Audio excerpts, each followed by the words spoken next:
విలువ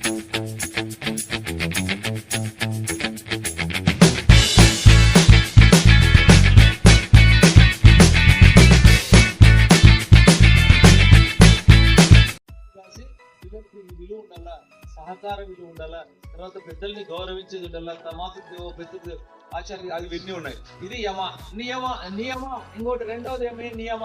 8 చెప్పాము, 8 దశలు, 8 యోగా, 8 అంగాలు. ఫస్ట్ అంగము యమ, రెండవ అంగం నియమ అంటే వ్యక్తిగత నియమాలు.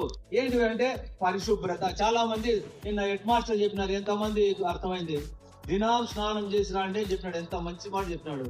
పరిశుభ్రత ఎక్కడో ఆరోగ్యం అక్కడ, పరిశుభ్రత ఎక్కడో భగవంతుడు అక్కడ. ఎప్పుడు పండగ రోజు మనం స్నానం చేయకుండా అట్లే పోతామా? చర్చికి కానీ, లేకుంటే సమాజ్కి కానీ, లేకుంటే టెంపుల్కి కానీ పోతామా?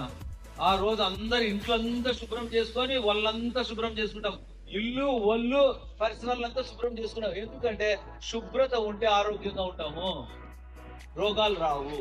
ఆ పరిశుభ్రంగా ఉన్నప్పుడు మరి మనం ఎవరైతే అనుకుంటున్నామో దేవతలు కూడా ఆ ఇంట్లో నిలువై ఉంటారు, కొలవై ఉంటారు. అప్పుడు మనకి అంత మంచి జరుగుతుంది అనేటువంటి భావనతో శౌచ అన్నారు. శుభ్రత. సంతోష అంటే చాలా హ్యాపీగా ఉండాలి. ఏం తీసుకురాలే, ఏమి పోగొట్టుకోకపోయినా సంతోషం ఉండాలా, దొరికినప్పుడు సంతోషం. దొరికితే ఇంకా దాన్ని మించిన వాళ్ళు లేదంటే, పోయిందంటే ఇంకా నాకు అంతా అయిపోయింది, ఇంకా నేనేం లేను అనేటువంటి భావన రాదు. ఎందుకంటే మనకు మానవుడై పుట్టిన భూమి మీద పుట్టిన ప్రతి ఒక్కరు కూడా పోగొట్టుకుంటారు, మరి తెచ్చుకుంటారు. తెచ్చుకున్నప్పుడు వచ్చినప్పుడు పొంగిపోవడము, దుఃఖం వస్తే కృంగిపోవడము అది మంచిది కాదు.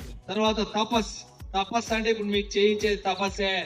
మీరు కళ్ళు మూసుకొని ధ్యానం చేస్తారంటే ధ్యానం. ఒకప్పుడు అడవుల్లో చేసే వాళ్ళు మనం ఈడే చేస్తున్నాం. దాన్ని తక్కువగా అంచనా వేసుకోవద్దండి. మీకు చిన్న రోగాలు ఉన్నా, ఒక అమ్మాయి ఎవరో ఫిట్స్ ఉంది, ఇంకొక అమ్మాయికి సరిగా కొంత ఇబ్బందికరం ఉంటుంది. అలాంటివన్నీ తక్కువ ముఖం పడతాయి యోగా ద్వారా.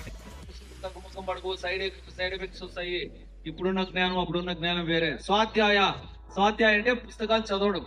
తర్వాత ఈశ్వర ప్రణిధాన, భగవదార్పణంగా చేయాలి. ఏ పనైనా దేవుణ్ణి ఆశించి, ప్రతి దాంట్లోన, ప్రతి కులంలోన, ప్రతి మతంలోన ఎవరో ఒకరు దేవతలు ఉన్నారు, వాళ్ళని ఆశించుకొని మనము ప్రేయర్ చేస్తాము, ఎలా చేస్తాము.